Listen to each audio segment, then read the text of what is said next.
more so than on the production end. But anyway, you see some publications here. And if you notice, they're all sizes and shapes and colors. So there are many things called a book. Here's something. This is a book. And it's got more cover than it's got content. But that's okay. It's a book. And it's called Favorite Bible Verses, Uplifting Thoughts, Especially for You. So it's something that is put together in a certain way to make it portable so that you can take it around with you and get those thoughts that you need to inspire you from day to day. So see, there was method in their madness when they put this book together. And this one, and you're going to say, well, gee whiz, she is really heavy on the religious end. But you know, I know who my source is, so, you know, I'm just saying. This one is Proverbs, Timeless Wisdom to Guide Your Steps. And it's a little what we call pocket book, so that you can have it at your fingertips to get those thoughts. And you know, as the day wears on, we need some thoughts to spur us on. You know what gets me? These energy drinks. 5-hour energy. You know, we've had energy all our lives, but according to these 5-hour people, we're just getting energy now. And we're getting it from them. We had to wait until they put it together, and we only get it for 5 hours. I need energy for far longer than 5 hours. You know, so I just haven't even bothered to try. But anyway, I'd rather get my energy from something like this. Here's another one. It's just a delightful book that somebody gave me. Bedside Blessings. Isn't that a wonderful title? Titles are great. They just reach out to you, and they should, because something's got to grab you to get you into that book. And when I saw that, and of course the cover with the moon and the stars and all of that, it just said restful. You know, if I take this and I read it just before I go to sleep at night, I'm going to just settle into a peaceful sleep. And so I like that little book. And of course you see many others there. This is one that I wrote. It's called Power and Glory, Brothers on the Journey. And it is dedicated to my father. I think we all have fathers that we think are just the best men that ever walked the earth, and that is as it should be. There are many homes where children can't claim that. And if we can claim that, we are very, very blessed. So I am honoring my father through this book, but what I wanted to do was to honor all men who are like him, to encourage them to keep on keeping on, as they say in the Baptist church. Be what you are and pass it on to someone else, so that we don't lose that connection. We don't lose those values that we need to have from generation to generation. And one of the points of the book is to get the fathers to reclaim the sons, because there are too many young men being lost to the prisons and the jails and to the drug rings and so forth, that our men, African American men, need to reclaim their prodigy, that this is their wealth. They just don't realize it. So that's a book. This is a book, now talking about Miss Wisdom, this is a book that she published. She's a publisher, a small press publisher. And I don't know if you've ever heard of small press publishing, but it is a vibrant industry in this country. And in many cases, it's where you go when you can't go anywhere else. You'll go to a small publisher. But her publishing company is called Post Oak Publications. Post Oak Publications. And she did this book, to which I'm a contributor, Barack H. Obama, Vision to Victory. And it's a collection, here again, another kind of book, a collection of several authors' work. put together under one cover that they have the same topic in mind, and they just play off that topic in different perspectives. So anyway, this is a wonderful book that is reflective of Miss Wisdom's work, and she has done quite a bit. Excuse me. I don't know if any of you have ever heard of a chapbook, but this is a chapbook. This is a book that I did to honor the U.S. military during the Gulf War in 1991. And it was presented to different groups in states around the country, the Tennessee National Guard. You've probably heard of the 101st Airborne Division in Kentucky. That's where Colin Powell did his training, and that's how he managed to come to Fisk University and find a wife. And of course, Jackie knows about the reason why people go to Fisk. She said that folks told her she could find a good husband if she went to Fisk, because Meharry is right across the street. And I had heard that as well. So anyway, this book has traveled. It is in the Library of London. It was presented to the Queen of England and to the Prime Minister and so forth and so on. And it's a very little book, a little thin book, but it is a powerful book. Yes? I'm sorry, was it chap book? Chap. Chap book. C-H-A-P, chap book. Okay. They used to write a lot of those in merry old England during the time when you could be your own publisher, anybody who could get a printing press in hand back in those days. And you know, we've returned to that, because now we're all what? Desktop publishers and laptop publishers. If you have access to a computer, you can be a publisher. Okay? Now, I am going to pass out a little book that I put together for our purposes today. I did not have the opportunity to do a PowerPoint presentation, but I thought this collected under one cover might be easily as useful. So I'm going to pass this around, and I think that that's enough for that side. And would you pass those please to the other side? And let me know if we have do we have enough?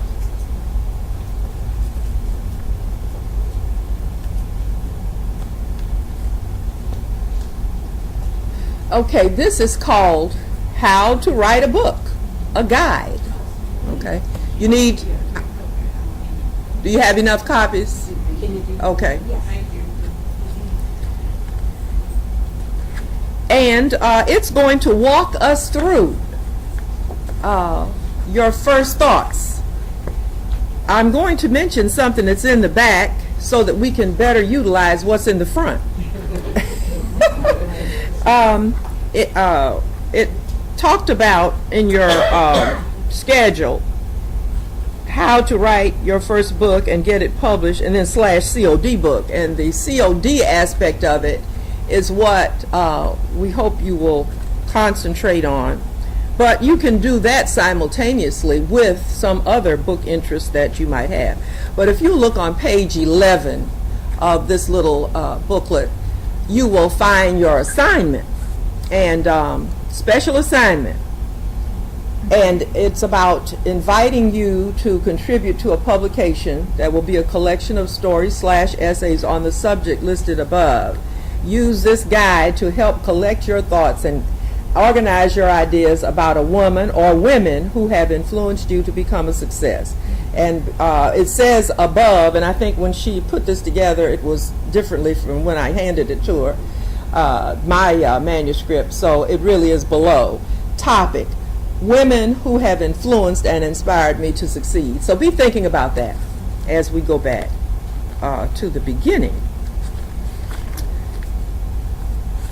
The introduction. The purpose of the following guide is to assist you in collecting and structuring the content for a book.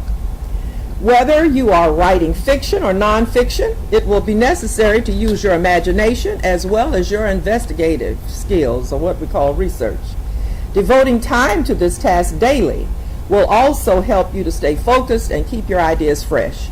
This guide will help you to work with nonfiction subject matter to develop a manuscript for a memoir, autobiography, biography, history, series of essays, or cookbook, etc. It can be any book, any type of book that is nonfiction, and that is what we are concentrating on with regard to this assignment. Now, step 1, topic or central idea. Where have you heard that before? Where have you heard that before? And so, you know, some of you were saying last year, oh, how do we get started? How do we get started? I said, if you've written a thesis or a dissertation, you've already started. So the starting point, the launching point is still the same. You have to get focused and you have to narrow. We can't ever say everything about anything. Not that I know everything about anything anyway, so I wouldn't be able to say it. But anyway, we have to start off with a topic and a central idea. Decide on a topic that you would like to write about, then narrow the scope of that topic to a smaller idea that you can handle. After doing that, compose a thesis, an idea that is your major point / central idea that you want to inform the reader about or prove. That central idea should suggest some smaller ideas that will help you to organize your book into chapters, sections, etc. In addition, this big idea will help you decide on the kind of impact you want to have on your reader. And you should have just asked the question, what impact do I want to have on my readers?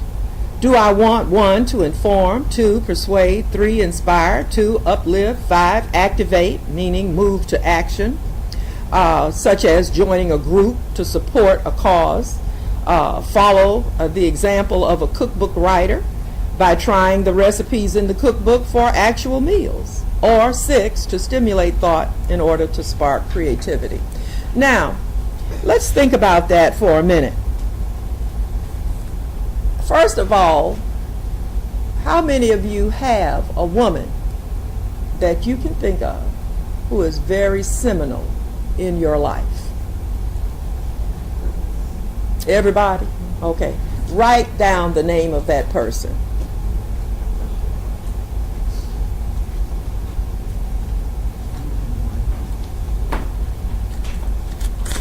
Okay. Now, you are asked to come up with a working title, and you said, ooh, I don't have a title right away, but this is just going to be a working title. That means it can change. It can change. But we're going to come up with one just for our purposes today. So if you're going to write about this lady, what would be the title of your essay or your story that you'll write about? So let's give that some thought. I know you'll need to take a minute or so. So let's just give it a few minutes. What would be a title? Something that we mentioned before that would grab people's attention. What is it about her that stands out to you? Makes you think highly of her and motivates you to want to share that information about her.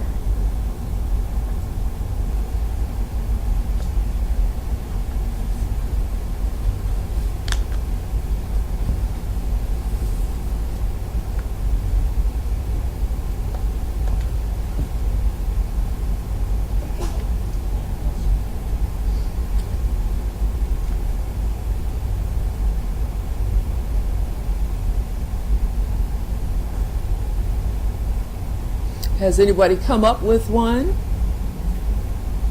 Dr. Hilliard, I see you shaking your head. Yes, I've come up. Okay, who is the lady that you would like to write about? The lady is my 5th grade teacher, Myrick-Elizabeth Venable. Okay, did everybody hear that?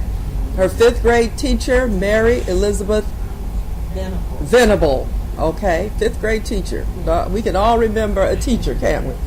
Okay, and what is it that you think would grab the reader's attention about her. Helping the sophisticated lady. The sophisticated lady. Oh my, I'm intrigued already. I'm intrigued already. Excellent. Okay, who else has one that you have come up with? Okay, Dr. Carrie Butler. My mother, Mary Lee Clark. Okay. Mary, and the title is Mary, Don't You Weep. Mary, Don't You Weep. Oh, so she's pulling it from a song. Okay, and you're pulling from a song and a movie and, you know, all of that. Okay. Oh, I'm just gratified. These are some writers in here. Yes, ma'am. Okay. Opening the way, the power of mother's love. Opening the way, the power of mother's love. And we often think of that, don't we? The power of mother's love. Nothing like it in the world. I was trying to help, I just say this as an aside, I've been trying to help a family that is in crisis. The young lady had to be helped to get to a shelter to get away from an abusive husband who had broken her nose in 2 places and hurled her across the laundry room floor and given her a concussion and all of these kinds of things. And they had 4 children. So she's there in the shelter with these 4 children. And I've been trying to counsel with them, but it wasn't just a matter of counseling with the mother. I need to counsel with the children as well. She's got a young son who's 10, just at that age where it's about to get difficult. Yes. You know, even under the best of circumstances, going to be difficult. But I was talking to him. We took them to church, and we were talking, sitting there at the table at dinner in the restaurant. And I was having an opportunity just to share with him some thoughts about his mother, what a wonderful person she is. I said, oh, you are so blessed to have such a smart and wonderful mother. I said, what the minister was talking to us about in church today reflects your mother. I said, and you have the opportunity to live with her every day. Aren't you blessed? And he said, well, my daddy says my mother is dumb. And that broke my heart. I said to him, I said, oh, he didn't mean that. I said, I'm sure it was a joke. I said, if he had the opportunity to really take time and be serious with you about your mother, he would say all kinds of wonderful things because he chose her to be your mother. So that makes her wonderful, and that tells me he thinks she's wonderful, you know. And we've got to catch our kids where they are. We've got to talk to them. I never would have known that was in that kid's mind had we not been there talking and sharing together. So we really need to talk to our kids. But anyway, we all understand the importance of a loving mother. Now, can we have one more and then we'll move on? Anybody else? With mother seems to be the popular ones. I have my mother as well. Okay. I was playing around with one that said mother wit. Okay. Wisdom from mom, and then the other choice was wise words from mom. Okay. She chose mother and wise words from mom, and we often rely upon that. Okay. Now, let's go to this next step. My book's central idea. What is it you want the reader to walk away with? You know the reader's not going to carry away everything that you are going to say. They're going to remember certain central elements. One of those things needs to be your central idea. Anybody who walks away from something you have written should be able to have that kernel of thought, okay, that they can say, they can actually state it, okay?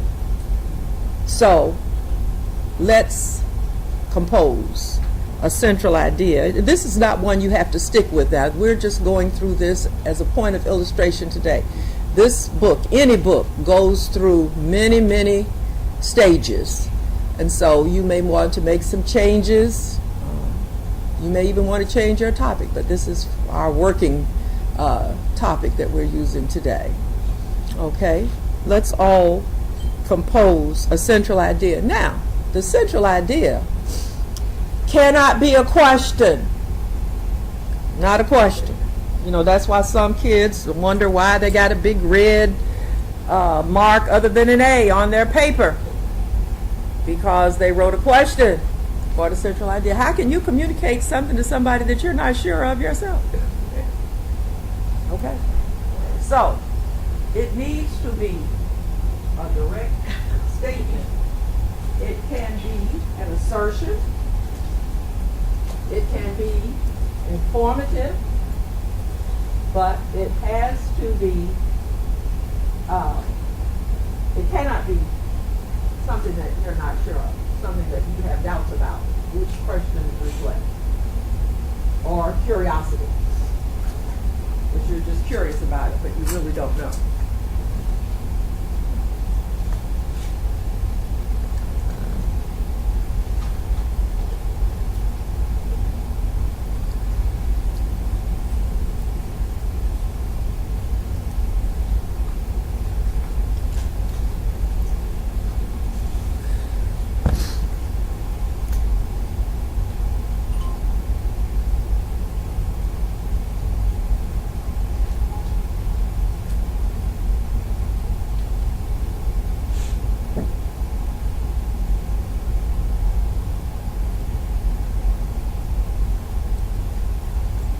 Okay, has anyone come up with one? Because some, we have some students in class who always read ahead of the teacher. So I know we have some in here right now.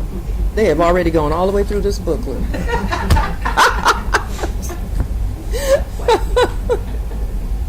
So they may have already come up with the central idea.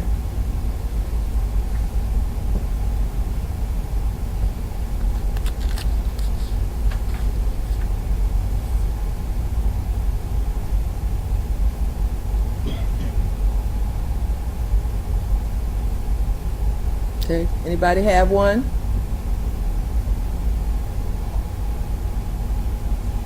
It doesn't have to be long now, but it has to be straightforward and direct. And remember, even though we're going to come to this later, it should be in the active voice. And if you don't know what that is, we're going to explain it to you later, so you might be able to come back to this if it's not in the active voice. I'll just put this out there to get us conversing, and Okay. hopefully others can come Okay. in with something that's stronger. Okay. Continuing the theme of mother wit, one of the things that my mother used to say to me all the time was, practice makes perfect. Okay. And Okay, so it would appear that your book is going to take the direction of talking about different instances where practicing or rehearsing or repeating doing something over and over help to make you stronger at it, better at it, and so forth. Okay, practice makes perfect. That's good. That's good. And it's short, it's to the point, but it's got all of the parts: subject, verb, modifiers. Okay, it's got that. Okay. Yes, ma'am. Yes, continuing with the theme that I had introduced, the sophisticated lady. Yes. The point will be, the central idea is to show how the life you live will determine the reputation. Okay. So take the to show off and just put Demonstrate. the life you live will, what is it, the rest Will of it? affect the reputation. The life you live will affect your reputation. Yes. Okay, good, good. Now, why did I tell her to take that phrase off? How's you smart? No.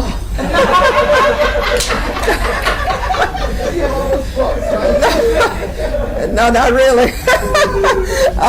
No, because that was a phrase with that preposition opening it up, or that it was an infinitive phrase because it was to show. It was a verb phrase. But when she took that off, that revealed the subject, and that was that your reputation. How did it go? The life you live. The subject is really the life you live. Yes. Okay. There you are.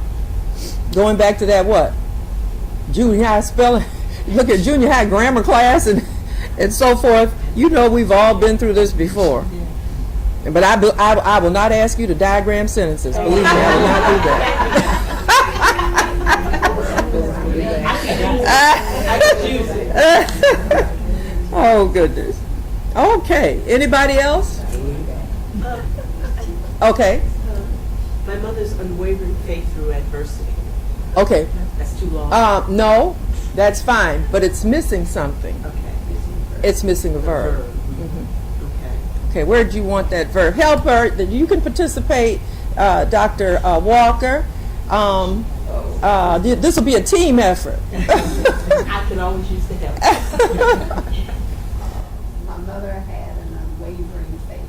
My mother had. Or has still. Has. An unwavering faith. Okay. And in that story, then she would be talking about instances that she observed in her mother's comings and goings where her faith. There we are. There we are. Okay. Anybody on this side? Yes. The 5 things my mother knew for sure. Oh, okay. Okay. Okay. The 5 things. And see, the more detailed you are, see, she said the 5 things. That is doing what? That's narrowing. Okay. She isn't going to talk about 10 things, so what? The reader need not expect 10, right? We're going to talk about 5. And that's important. So that is helping to narrow the scope. Okay, excellent. All right, then it says my book's central idea can be broken down into the following related mini ideas. We're going to move on and probably come back to that part because I want to get to some other things in here. Did you have a question? Oh, okay. All right, let's go on to step 2, and we'll come back to the smaller ideas. Brainstorming. Now, a lot of times we do walk around with books in our head. We know we want to write this. We know a lot about it. And we are excited, but we just haven't had time to gather our thoughts. So brainstorming is one way to get it on paper or get it into your laptop. If you have not been collecting information on this topic by journaling, keeping a diary, or writing small reports or columns periodically and filing them away, brainstorming may be a good way to capture your thoughts on paper. Don't worry about being organized. Just write your thoughts as they come to mind. You may want to devote several writing sessions to doing this. When you feel you have exhausted this source of material, keep a copy of that file. Take a second copy of that file and go through the material to isolate related ideas and take a direction with your thinking. Okay? So, brainstorming is something that can be very helpful to us, but a lot of times I have found with students, they think brainstorming is the last stage, and they bring it all, just scattered all around, disorganized, but it is on paper. But anyway, that's the beginning stage. And have any of you been journaling? Has anybody? Okay. All right, good. And has anybody been doing maybe some columns or doing some things at church? Okay, we have a columnist here. Doing some things at church where you work with small groups and you have to, get things, small messages out to them that you see are growing into something that could be big, okay? Anybody doing anything like that? All right. I want to take just a minute. We're going to do a 60-second brainstorm. I want you to put down in the next 60 seconds everything you can think about quickly about your topic of your mother. Put it down. Quick. 60 seconds. Let's go.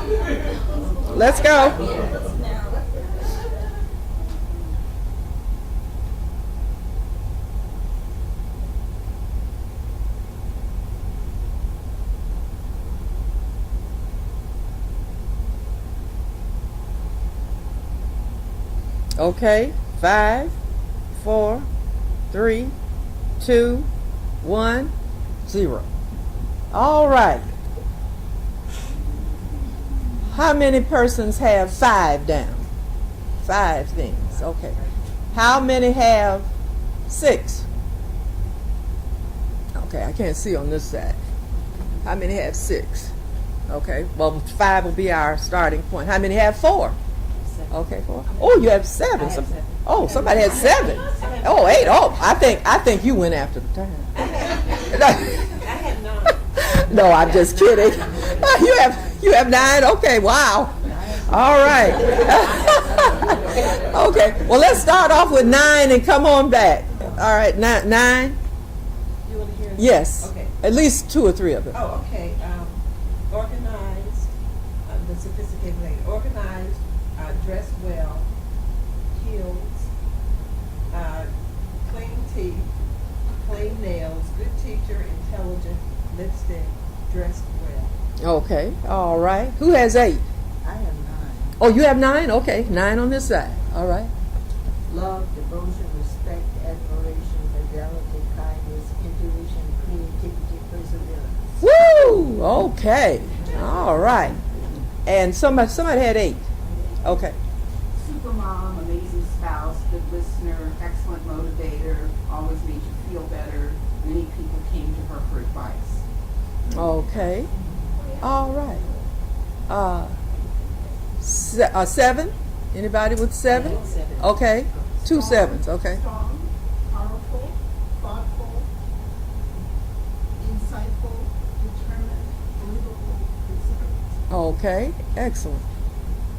Death of my father, death of my 2 brothers, the jailing of one of my brothers, the loss of my grandmother, her mother, having to put her sister in a nursing home, Mhm. and triple bypass surgery, and just the love for life that she has. Oh, okay. Wow, that's going to be a strong story right there. Okay. Who has 6? 5? Okay. Strong woman, determined, loving woman, extremely bright and talented. Could have been a professional dancer, persuasive. I would advise all of us to journal. Okay, and I would encourage you to do that over this next year as you are preparing to come back to COD next year, that we all come back with journals in hand. Okay, what about that idea? Would you be willing? Okay. All right, now, next, our audience. Identifying your target audience and your purpose. For example, are you targeting adults, youth, religious groups, professionals in a certain field, so forth? Regarding your purpose, do you want to tell a personal story from your life or the life of someone close to you whose experience included you? Do you want to write about something you are trained to do that you have discovered ways of doing better? Do you want to offer a theory that you have originated? Do you want to do a collection of case studies? Answering the questions about 1, your audience, and 2, your purpose will set parameters for your writing. That makes your job easier because, as we said before, you can never say everything about anything. Now, what will your primary audience be? Who will your primary audience be? Okay. Write that down. That's something that we can do quickly. Who do you want to target? You know, we work with young people, and that's a part of our mission. So some of you may want to target the youth and make your book available to the youth that we convene each year, and other youth as well. But I'm not trying to, you pick your own audience. Because there's some things that can be shared across groups.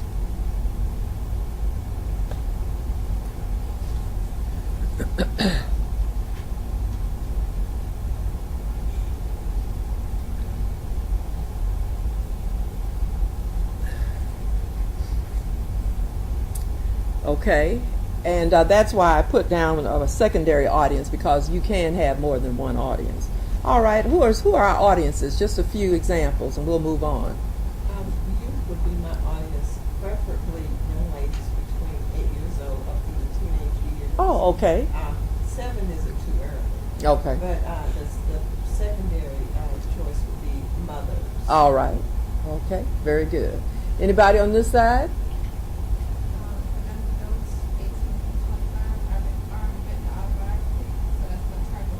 Wonderful. Okay. All right. Very good. Anybody at the back table? Lifelong learners. Lifelong learners. Okay. Okay. people who are committed to that. All right. Now let's move on. Point of view. It is important to select the point of view from which to write. Certainly, if a writer is telling a personal story, that falls easily into using the first person singular. However, the writer does have the choice to be a narrator and view the story as an observer or a third party. For example, in writing a cookbook and guiding the reader through the best approach for mixing the ingredients of a recipe, the writer may want to use the second person singular.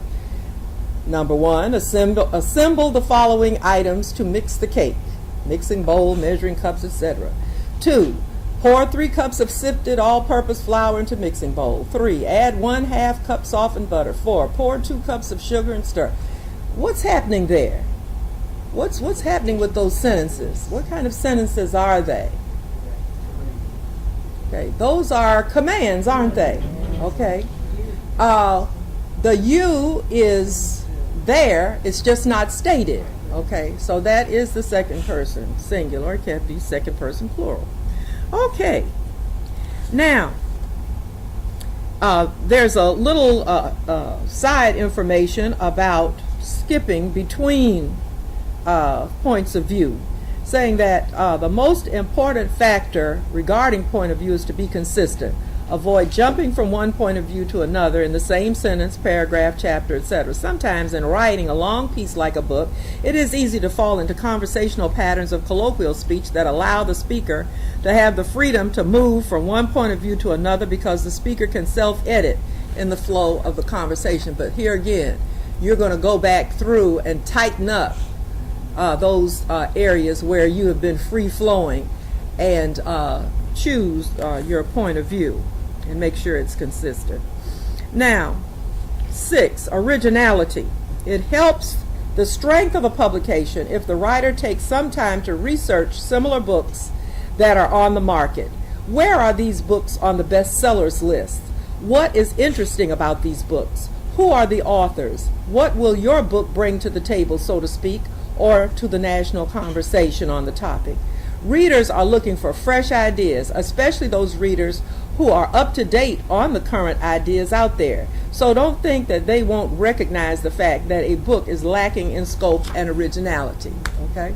So you're going to have to get ahead of the game, so to speak, and keep as current as possible. It's kind of like the debaters, Dr. Hicklin. You know, the debaters, when they're in competition, they run out and get all, well, they used to, now they don't have to, they can just Google everything. But they used to run out of the college and get all the Time magazines and Newsweek magazines to see what was the latest being said about that so that they could inject that into their debate positions that next morning. They wanted fresh ideas and to be able to talk about the most current information. Okay. Now, at the bottom it says, question, is my central idea an original idea, or will I incorporate new related many ideas into the various chapters or sections as I develop them? Then summarize how they will add up at the end of the book's analysis or discussion. You know, we can have internal summaries and we can have final summaries. So sometimes we want to carry the reader along and not have that person have to hold so much in his or her mind over the course of a long piece. So we will have what we call mini summaries or internal summaries. So it's up to you how you want to incorporate those ideas and how you view your readers, what kind of readers you're targeting, and what will work best for them. And I have a page here on page 8. What is your fresh idea that you're bringing to the subject? You know, when we talk about mothers, it's almost as if we feel everything's been said, right? But it hasn't. You know, there's always something that has not been said, because what? Each one of us is new under the sun. We're that one thing that's new under the sun. And there has never been anybody like us before, nor will there be anybody like us after us. So if you let your individuality flow, you will have something new under the sun to offer, okay? So think about that. What's new under the sun? What's that individuality factor that your mother had that you feel other people would like to know about, okay? And if you're dealing with approaches instead of a person, you're going to talk about some technique. Maybe you have a recipe, and folks have been making this recipe down through the years. Cornbread, for example. Maybe you got a new way to make cornbread. We want to know. Okay. Number 7, the publisher. With the advent of .com publishing sources and the downturn of the economy, many well-known book publishers declined to take chances on unknown authors. That decision led to a lot of first-time authors seeking help from small press publishers and a greater reliance on self-publishing. The latter is nothing new, since many well-established writers started out by selling books out of the trunks of their cars and arranging their book signings with local bookstores, churches, and organizations. With the popularity of YouTube, Amazon.com, and personal websites, authors probably have an easier pathway to develop readership in order to make their case to traditional book publishers. The same is true of using blogs, Facebook, and social media for developing readership and advertising their books. The internet can be a boon to new writers because it allows those new writers to bypass certain gatekeepers from the past. Have you ever heard of the gatekeepers in media? Okay, who are some of the gatekeepers? Who are some of the gatekeepers? Some are really obvious. Some of the gatekeepers. The mainstream book publishing companies. They are gatekeepers because they what? They decide who will be read and who will not be read. Who else? Newspapers, right? Newspapers, definitely gatekeepers. And that's powerful. It's powerful. Anytime that you can control communication, you have power. Okay.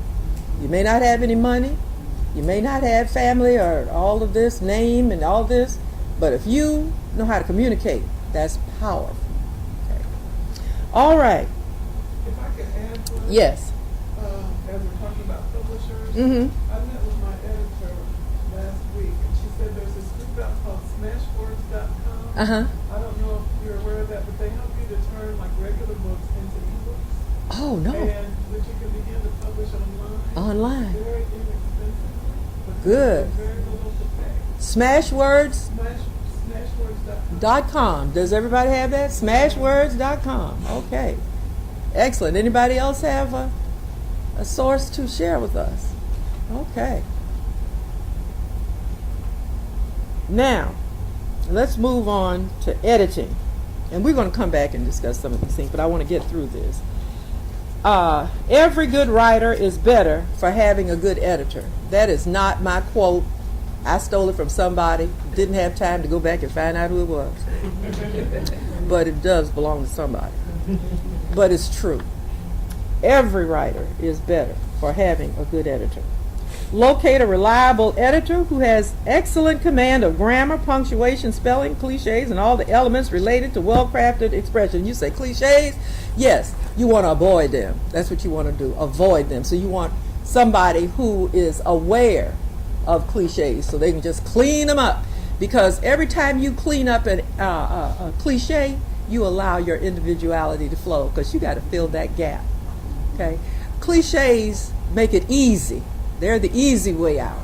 Okay, but the more you can take those out, that means you have to work a little harder, but you are injecting who you are and your way of expressing that, and that's what we want. Okay.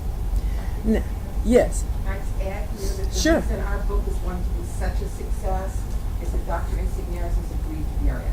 So, Oh Lord, did I agree to do that? I think I must sleepwalk. That butterfly that's on television. Evidently, it's passed by my house several times. Oh dear. Okay. Locate this person, and it says This is not only true of general English expression, but more importantly, expression or diction and vocabulary related to the writer's profession if the book is intended for a professional audience. It is better to be corrected during the composition process rather than overlooking mistakes and leaving them to be captured in print for time immemorial. Some writers take criticism and correction as a personal affront. They are not. The writer is not being criticized and corrected, the composition is. Typos and misspelled words creep into the text. They always do, no matter what. Errors interrupt the reader's thinking process and erode learning and enjoyment of the material. They also cause readers to lose confidence in the author's command of the content. Most readers will never meet the writer in person, so their only means of getting to know that person is through the written word. And believe me, your words, once they're captured, they will follow you from now on, and you want them to be in the best form possible.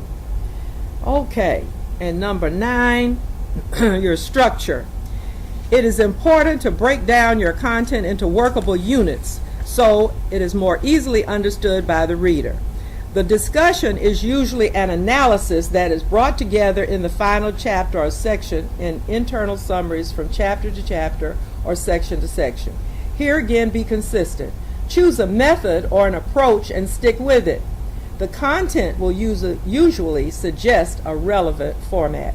And then I just put down some organizing examples a writer can use, and I forgot to put down topical, but subtopics would be topical. I forgot to put it in parentheses there. Subtopics, topical, chapter titles, subject headings, brief quotations, geographical locations or spatial orders, section headings, numbered chapters or numerical order, alphabetical order, chronological order, priority order, etc. There are lots of ways to order what we're doing. We just need to make sure that we continue within that framework, okay? And that we make it something that will help us and enable us in our writing. And then finally, style on page 10. The style means the way you are reflected through your writing, whether it's dialect, cliches, slang, colloquialisms, regionalisms, popular vernacular, linguistic mobility, foreign words, technical vocabulary, word selection, and I put in brackets, it can be influenced by historical context, geographical context, or socio-economical context, and other things. Here again, can't say everything about anything, especially in 10 pages. But this gets you started and helps you to think in these ways and make these considerations. Each one of us has our own style, and we find it more easily reflected in our speech than we do our writing. Okay, some forms of writing allow us to be more stylistically personal than others. Okay, say for example, if you're a scientist and you have been doing this research and so forth, you're going to present this paper at a conference. That's not going to allow you to use your personal style. You have to use technical style for that, so forth. So we do realize that there are different styles: literary style, journalistic style, technical style, you name it. There's a style, a military style. They do everything in caps, all caps. I guess when you're at war and somebody's shooting you, you don't have time to upper and lower case. Oh dear. Anyway, being, item A, being versus doing, action verbs. Unless the writer is doing a scientific report, readers react more favorably to action verbs rather than the verb to be. A good writer paints word pictures. That means a writer should use imagery. Okay, I'm going to read a poem to you, and I want you to pick out picture words, words that bring pictures to mind. This is called Sunday Morning Christians, a Testimony. And excuse me with this Kleenex, but Savannah and my allergies are just, they're not working together today. And I'm having a time. Sunday Morning Christians, a testimony. I've been knocked down, kicked around, and rolled over with a bulldozer by Sunday Morning Christians.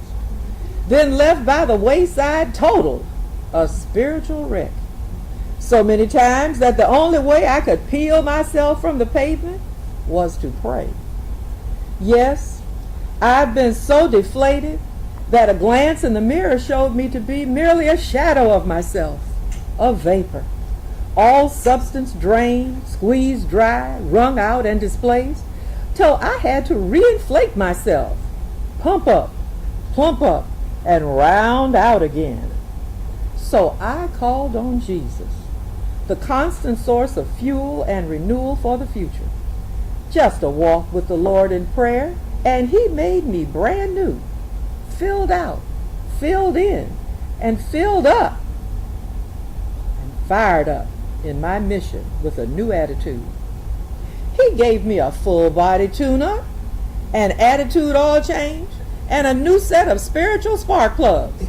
Then he wound me up like the Energizer Bunny and sent me on my way to do that which is pleasing in his sight. So that's when I overturned that bushel and reclaimed my light to shine to the glory of my Father and my Savior seated at his right. Now I'm trusting in the Comforter who abides with me until the sun returns. And I keep going and going and going.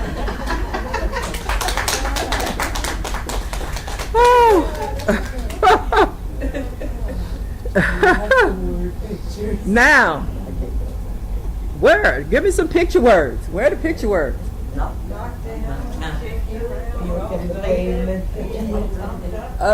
up, plumped up. Mirror, yes. Walking, yes. A bulldozer, that's right. I'm telling you, she was, this poor person just, a prayer, that's all she could do was pray. Bless her heart. But I'm glad she got up off that pavement.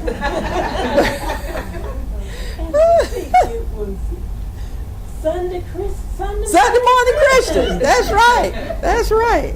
Those are the worst ones. So it's only on Sunday. Yeah, that's it. The rest of the time They're running over. Giving us a hard time. They really challenge you, they challenge your faith, I'm telling you. But anyway, as you can see, you had a picture in mind. You could conceptualize what was going on there. One of the problems that some writers encounter is moving in and out of voice, composing one sentence in the active voice followed by another one in the passive voice. Sometimes this happens in the same sentence. The best approach is to choose one voice and be consistent. Now, there's an example there of the active voice and one of the passive voice. Subject verb modifier, and then the passive voice is just the opposite. Modifiers first, then the verb, then the subject. The man kicked the ball was kicked by the man. We could get away with saying the ball was kicked and not even mention the man. And that's one of the problems with the passive voice, is details get lost. And if they are important, then we don't want to use that voice. Okay, we're back to our special assignment. Okay? Now, we also have some specifications there. That it be an essay or short story, because our book is going to be a collection of what you write. Yours can be 10 to 20 pages, and the topic, women who inspire, influence, provide a good example, and or show strong leadership. They may be a family member, teacher, neighbor, church member, coach, counselor, scout leader, a character in the Bible or in literature, and it could be a play, a story, a film, a novel, folk tale, etc. Application, would prefer that you use Word because it can move easily into publishing applications. Font size 12, that's usually the one that, but I'll say this, on my computer, 12's too big. It seems like they're writing for people who are farther along. For senior citizens. Senior citizen font. And guess what? I think I need it. And maybe my computer is trying to tell me something. But anyway, if we could always make it smaller. The font face Times New Roman, line spacing, double space, 1-inch margins, paragraphs, indented paragraphs. Please do not use block form. And talking about the font, you know, some fonts have serifs. Some are sans serif and some are without, with serif. Sans means without. Serifs are all those little curlicues and tails and things. We don't want those fonts, so avoid them. And one way to avoid them, I just said put it all in Times New Roman. So there we are. Are there any questions? Any questions? Okay, well, we've gotten started, haven't we? And we are going to have how many stories? 1, 2, 3, 4, 5, 6, 7, 8, 9, 10, 11, 12, 13, 14. We're going to have 15 stories for our first book. Isn't that wonderful? Okay, well, thank you for your time. Thank you.